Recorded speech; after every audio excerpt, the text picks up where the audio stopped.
যে আর্ট ক্যাম্পটা চলছে সেইখানে আপনাদের সুস্বাগতম।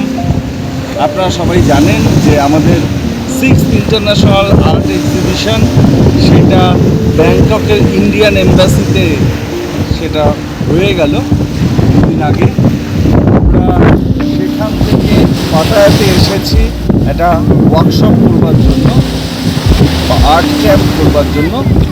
এখানে প্রায় ভারতবর্ষ থেকে 18 জন শিল্পী আমাদের সঙ্গে এসেছে। আমাদের যে সমস্ত অ্যাক্টিভিটিস আছে তাতে পার্টিসিপেট করবার জন্য আমাদের যারা মেম্বার তারাই শুধুমাত্র তাতে এলিজিবল টু পার্টিসিপেট। বহু শিল্পীরা তারা ইন্টারেস্ট দেখায় যে আমরা কেন আপনাদের বিভিন্ন এই যে অ্যাক্টিভিটিসগুলো হয় তাতে কেন আমরা পার্টিসিপেট করতে পারবো না, তা মার্জনা চেয়ে নিয়ে আমি এটা জানাচ্ছি যে আমাদের সমস্ত অ্যাক্টিভিটিস আমাদের যে অ্যাফিলিয়েটেড সেন্টার যারা রয়েছে সেই সেন্টারের যারা শিল্পীরা শুধুমাত্র তাদের জন্য।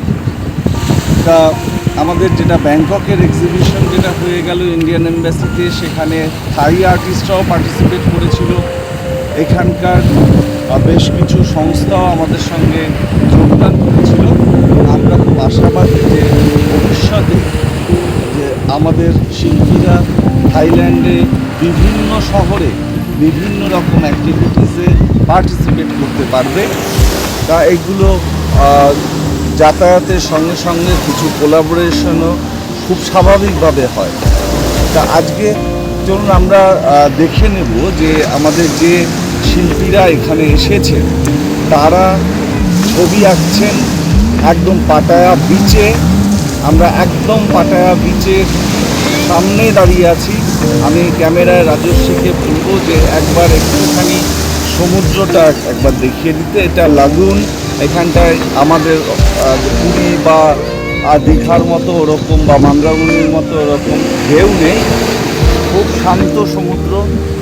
আর প্রচণ্ড রোদ্দুর ছিল এতক্ষণ, কিন্তু এখন একটুখানি ছাওয়া আছে আর রেন ফোরকাস্টও আছে। আশা করছি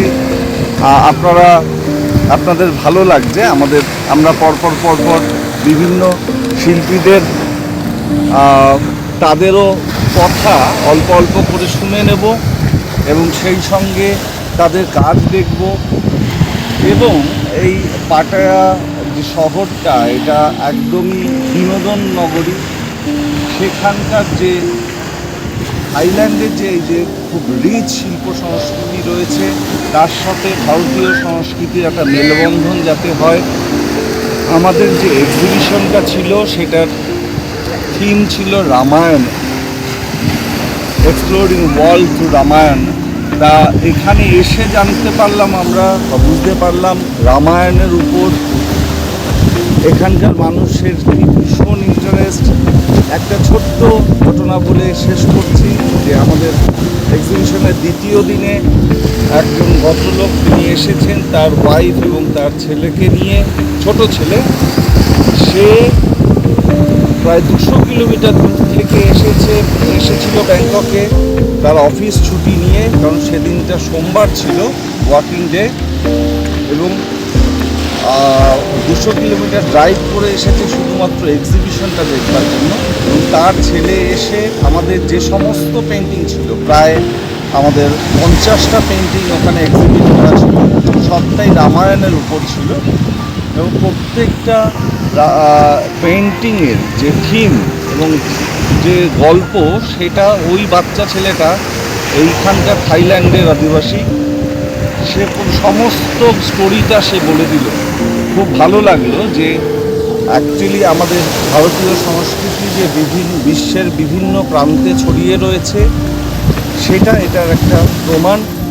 তা আর কথা বাড়াবো না, চলুন আমরা আস্তে আস্তে আমাদের আর্ট ক্যাম্পের দিকে যাই, আমাদের বিভিন্ন শিল্পীদের কথা শুনি, তাদের অভিজ্ঞতা শুনি, তাদের কেমন লাগছে সেটুকু আমরা যাতে শেয়ার করতে পারি আপনাদের সঙ্গে। এবং আমরা সবসময় চাই আমাদের শিল্পীরা বিশ্বের বিভিন্ন প্রান্তে বিভিন্ন প্ল্যাটফর্মে তারা এক্সিবিশন করুক, তারা ছবি আঁকুক, তারা খুব ভালো এক্সপোজার পাক এবং এর মাধ্যমেই আমরা আমাদের সুস্থ ভারতীয় সংস্কৃতিকে বিশ্বের বিভিন্ন প্রান্তে ছড়িয়ে দেব। এর পরবর্তী আমাদের এক্সিবিশন রয়েছে লন্ডনে, রয়েছে বাংলাদেশে ঢাকাতে রয়েছে, তারপরে বেলজিয়ামে রয়েছে, বম্বে, আর দিল্লি, ব্যাঙ্গালোর, ইন্দোনেশিয়া, মালয়েশিয়া পরপর রয়েছে। আমরা আমাদের যে সুবর্ণ জয়ন্তী উৎসব সেটা আমরা পালন করে চলেছি। এই বছর শুরু করেছি আমরা দুবাই থেকে। তা পরপর চলতে থাকবে, আমরা সমস্ত অনুষ্ঠানের আপডেট আপনাদের কাছে দিতে থাকব। তা এবার রাজস্বীকে আমি অনুরোধ করব যে চলো আমরা গিয়ে এবার আর্ট ক্যাম্পটা একটু দেখি, সেখানকার শিল্পীদের সাথে কথা বলি। নমস্কার।